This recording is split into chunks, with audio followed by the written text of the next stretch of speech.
The chair now recognizes the gentleman from New York, Mr. Espaillat. You're recognized for 5 minutes. Thank you, Mr. Chairman. Thank you, Ranking Member. Mr. Chairman, words matter. Words could be used to bring about solutions to complicated problems, or words could be used to throw gasoline on fire, to promote hate, violence, and havoc. So it's important that we distinguish rhetoric that's used for that purpose from facts. So let me give you some of the facts. Fact, according to the conservative-leaning Cato Institute, 99% of fentanyl in the U.S. is smuggled into the United States by some of our own citizens. That's the Cato Institute saying it, not me, not you. An entity that you often rely on for facts. Fact, although there has been a very low unemployment rate, perhaps the lowest in 60 years, 90,000 New Yorkers have left the labor force since the pandemic began. Fact, the 60,000 migrants that have stayed in New York City, out of those 60,000, 20,000 are children. And out of the remaining ones, of the remaining 40,000, 15,000 are Venezuelans that have already benefited from extended TPS and are able to work. So what we have is 25,000 people. And by the way, the children, they bring in federal dollars through schools, through Title I, which you must understand what it is, and Title III, although as we speak right now, the other side of the aisle is trying to gut Title I by 80%. Fact, a total of 25,000 of the migrants left are the ones that we're dealing with. Fact, in 1907, over 1.25 million people came through New York City through Ellis Island, exactly when the city had a smaller infrastructure and a much smaller safety net. Almost 1.3 million people immigrants came through Ellis Island in 1907, right through New York City, and yet we were able to handle that. So these are the facts. The last fact that I want to point out that is back in 1986 that a very prominent leader from your party passed amnesty. His name was Ronald Reagan. Not President Carter, not President Kennedy, not President Obama, Ronald Reagan.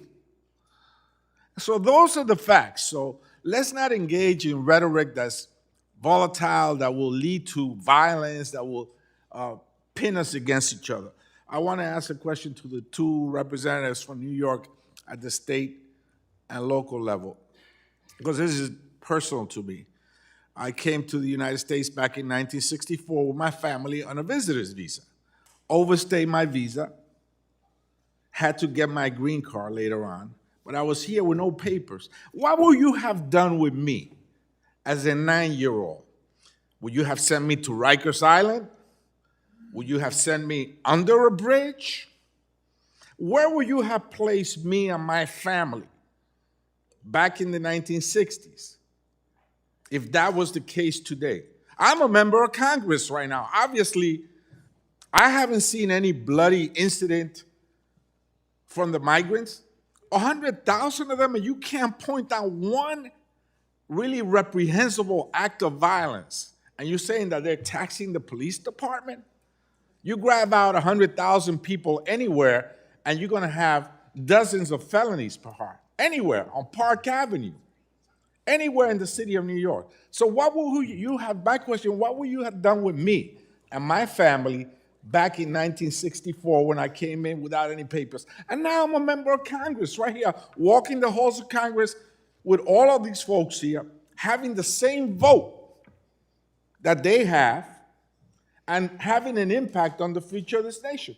You're a city councilwoman, you're an assemblywoman. I served 14 years in the New York State Assembly. What would you have done with me back in 1964? I would have protected you just like I want to protect all the immigrants that came in as Thank you. families prior to Thank you. this influx of migrants who are Thank now you. skipping the line while people like you were still waiting. People like your family who went through the proper process, got the green card now, and you applied for citizenship and you got citizenship. And it may way have to taken you protect years. them- However, The way now to they're protect them is skipping to the give them line. a safe environment where they can be safe with their families. Women that have walked thousands of miles to get to the border, believe me, they will never be late to work. They won't miss a day's work because they got the sniffle. You walk 2,000 miles with 3 of your kids, you're going to be a force for our economy. We should give you the opportunity to bring us back. Assemblywoman. Thank you, Congressman. The for sharing. the gentleman's time has expired. If Thank you, could Mr. just Chair. briefly answer, Assemblywoman. Thank you for sharing. I too am an immigrant. I must state this here. But going back to what you just stated, I am certainly would not put any family in an area that's isolated, no transit whatsoever, and have them in a flood zone for further implications down the road. Where will Because you your put family them? will matter. But where will you put them? Where will I put them? This will be a conversation that we have to have with Where all will you parts put of them government. right now, today? Well, if You don't they're, have an answer. Thank you, Mr. Chairman. that's your opinion. The gentleman's time has expired. The chair now recognizes the gentleman from Oregon, Mr. Benz. You're recognized for 5 minutes. Thank you, Mr. Chair, and thanks to the witnesses for being here. The politically sensitive nature of this issue, of course, has been well discussed.